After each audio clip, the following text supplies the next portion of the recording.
오늘 임직 예배입니다. 그래서 꽃사지도 이렇게 하고 말씀을 전하게 됐어요. 임직하시는 분들이 여러 분 계십니다만은 사실 이 자리에 있는 대부분의 분들이 신령직을 갖고 계신 분들이니까 임직하신 분들에 대한 말씀이 아니라 우리 모두에게 주시는 말씀으로 오늘 함께 말씀을 나누기를 원합니다. 오늘 본문에서 신령직을 받은 임직하는 우리 모두에게 주시는 세 가지의 메시지가 있어요. 첫 번째로는 부끄러움이 없는 직분자가 되라, 이렇게 말씀하고 계십니다. 15절을 제가 읽겠습니다.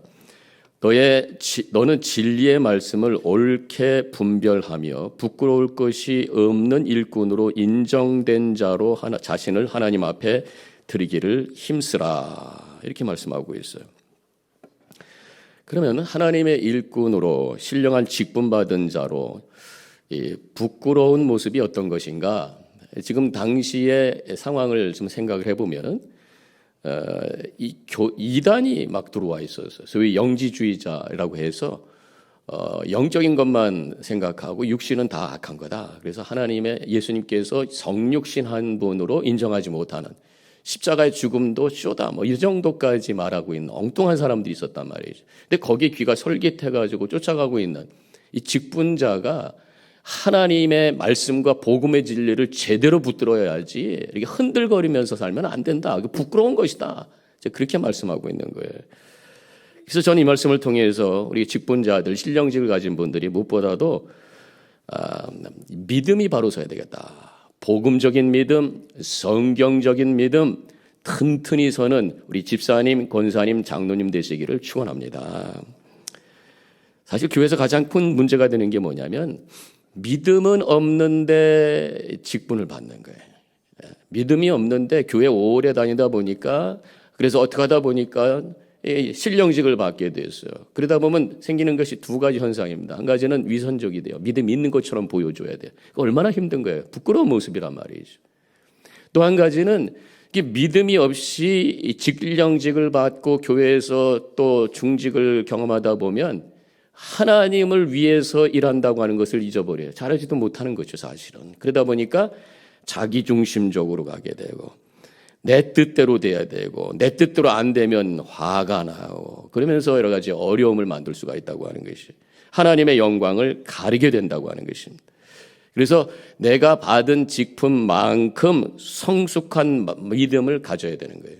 이번에 집사님 되시고 권사님 되시고 또 장로님 되시고 원로 장로님 되시고 이러한 직분을 받은 것만큼 내 믿음이 더 하나님 앞에 성숙되는 기회가 되도록 결단하는 이 시간이 되시기를 축원합니다. 더 기도하고 더 말씀 보고 더 예배 보고 더 하나님께 가까이 가는 더 자가 붙어야 된단 말이에요. 진리를 제대로 분별하지 못하게 되면 그 다음에 현상이 뭐냐면 신령직에 대한 이해를 잘못하게 되는 것이에요. 하나님이 우리에게 주신 이 신령 직분이 신령 직분은 아니라 제가 담임 목사 코너에 여러 가지 직분에 대한 종류도 썼습니다만은 이 교회를 통해서 하나님이 주신 직분의 목적이 뭔가 성경에서 분명히 말씀하고 있어요. 에베소서 4장 12절, 이는, 그 앞에 보면 여러 가지 직분에 대한 말씀이 나오면서 이는, 직분을 준 이유는 성도를 온전케 하여 봉사의 일을 하게 하며 그리스도의 몸을 세우려 하심이라, 이렇게 말씀하고 있어요. 성도들을 섬기고 봉사하면서 교회를 세우는 것이다, 이렇게 분명히 말씀하고 있어요. 섬기고 봉사하기 위해서는 어떻게 되는 거예요? 낮아져야 돼. 낮아져야 돼. 그래서 신령 직분을 받고 하나님의 거룩한 직분을 받을수록 더 낮아져야 돼. 그래서 너 섬기게 되고 봉사하게 되고 교회를 세우는 일에 내가 쓰임받게 된다고 하는 것입니다. 그렇지 않고 내가 인정받으려고 하는 이런 자세가 없으면 내가 자꾸만 인정받으려고 해. 열심히 일했으니까 인정해 줘야 돼. 인정 못 받으면 화가 나요. 그러면 여러 가지 어려워지게 되고 섭섭마귀가 역사하기 시작하고 하나님의 영광을 가리는 일들이 만들어지게 된다고 하는 것입니다. 우리는 분명히 모든 것이 하나님의 영광을 위해서 움직여야 될 줄로 믿습니다. 그래서 고린도전서 10장 31절에서 그런즉 너희가 먹든지 마시든지 무엇을 하든지 다 하나님의 영광을 위하여 하라, 그렇게 말씀하고 있어요. 하나님의 영광을 위해서 하기 위해서는 하나님이 여기 계시다고 하는 것을 내가 늘 깨닫고 느껴야 된단 말이에요. 세상 살다 보면 잠깐만 잊어버려요. 그래서 예배를 통해서, 말씀을 통해서, 기도를 통해서 하나님이 여기 계시고 하나님이 주권자이시고 하나님이 통치자라고 하는 것을 믿음으로 고백할 때에 하나님의 영광을 위해서 우리가 일하게 되는 것이죠. 근데 그것이 그냥 개념적으로, 관념적으로, 머릿속으로, 글자로 하나님이 여기 계시다고 하는 것이 아니라 우리는 살아있기 때문에, 우리 영혼이 살아있다면 살아계신 하나님의 그 프레전스, 하나님의 임재와 현존을 분명히 느낄 수 있는 줄로 믿으시기를 바랍니다. 그래서 하나님을 향해 갈망하는 마음으로 집중하며 나가면요, 하나님은 살아계시기 때문에 응답하셔요. 제가 계속 요새 거듭해서 말씀드리는 것 중에 하나가, 기도의 응답의 목표가 내가 원하는 것이 이루어지는 것이 아니라 하나님이 여기 계시다고 하는 것을 느끼고 확인하고 체험하는 것이 기도의 확실한 응답인 줄로 믿습니다. 그렇게 할 때 하나님의 영광을 위해서 내가 일하게 되고 움직이게 되고 살아가게 된다는 것이.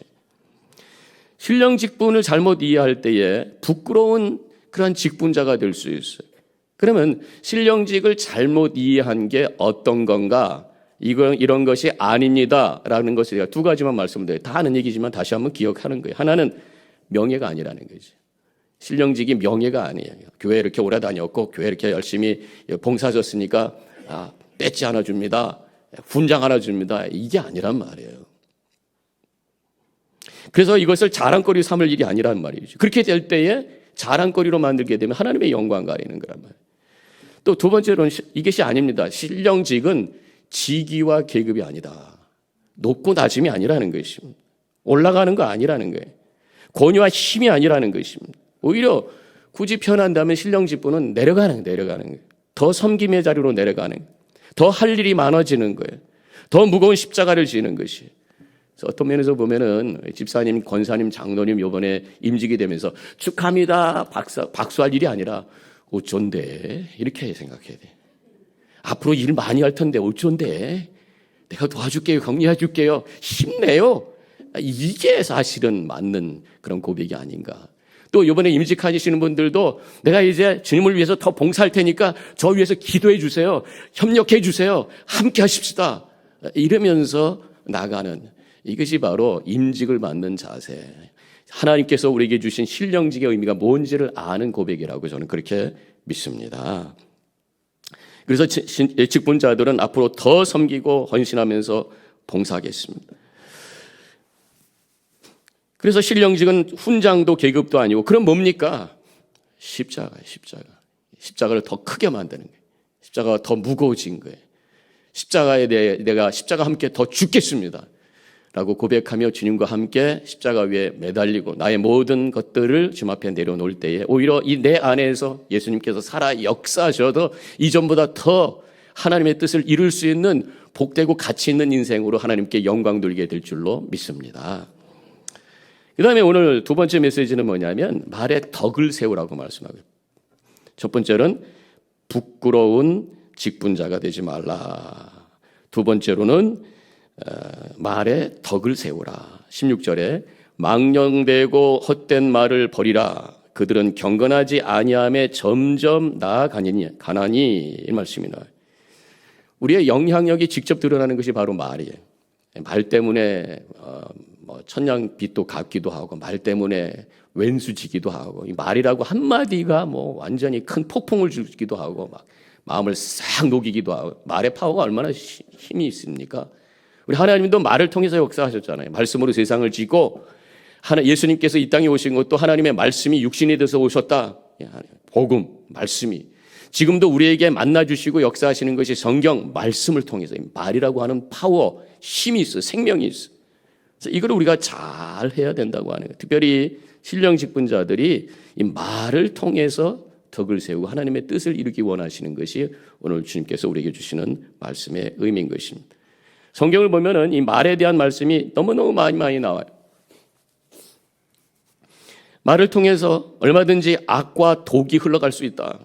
참 야고보서 3장 8절에 혀는 능히 길들일 사람이 없나니 쉬지 아니하는 악이요 죽이는 독이 가득한 것이라. 오늘 제가 이 말에 대한 말씀 한 4구절을 읽을 텐데 내가 지금 쓰는 말이 어떻게 일을 하고 있는지 한번 잘 생각해 보시죠.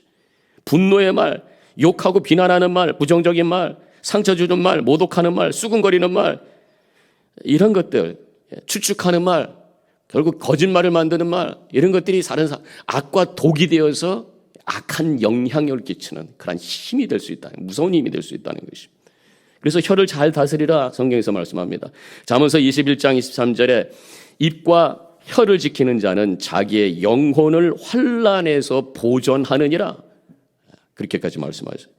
그래서 말을 오히려 줄이는 것이 좋다. 잠언서 17장 27절과 28절에 말을 아끼는 자는 지식이 있고 성품이 냉철한 자는 명철하리니 미련한 자라도 잠잠하면 지혜로운 자로 여겨지고 그의 입술을 닫으면 슬기로운 자로 여겨지느니라. 오히려 말을 줄여야 슬기롭고 지혜로운 자로 다른 사람들이 여겨준다. 그런 말씀이죠. 인간은 말로 실수할 수 있는 존재다라는 것을 그래서 워닝하고 있는 것이에요. 그래서 말을 하려면은 부드럽고 온순하게 하라고 말씀하고 있어요. 잠언서 15장 4절 온순한 혀는 곧 생명나무이지만 패역한 혀는 마음을 상하게 하느니라. 온순한 말이 나와요. 그렇게 하기 위해서는 상대방의 감정을 한번 생각해 봐야 돼요. 공감의 능력이 있는 사람이 온순한 말을 합니다. 공감의 능력이 없으면 그냥 내가 생각하는 거 그냥 던지면 되는 거예요. 이게 돌직구가 돼서 그 사람 머리통 맞아서 피가 나든 말든 상관없어요. 내가 하고 싶은 말 다 해버리는 공감의 능력이 없는 거예요. 근데 온순한 사람은 하나님의 마음이 내 속에 있어. 그래서 다른 사람의 마음을 헤아릴 수 있는 그 공감의 능력을 가지고 부드럽고 온유하게 온순하게 말함으로 그 말에 힘이 있고 생명이 있어 하나님께 영광 돌리는 삶을 살게 되는 줄로 믿습니다. 마지막으로 한 가지 더 주시는 교훈은 깨끗한 영혼이 되라.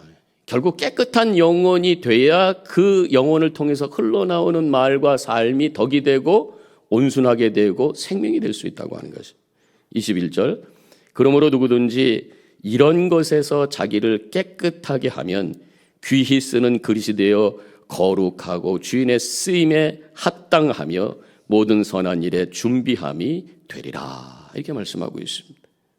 꼭 깨끗해야 돼. 그 재질이 뭔가 중요한 게 아니란 말이죠. 뭐 앞뒤에 보면은 그것이 뭐 금그릇, 은그릇 중요한 게 아니에요. 질그릇이라도 깨끗해야 된다네. 아무리 좋은 그릇도 개밥이 들어가 있으면 개밥그릇이 된다는 것이죠. 깨끗해야 하나님께서 쓰신다라고 말씀하는 것입니다.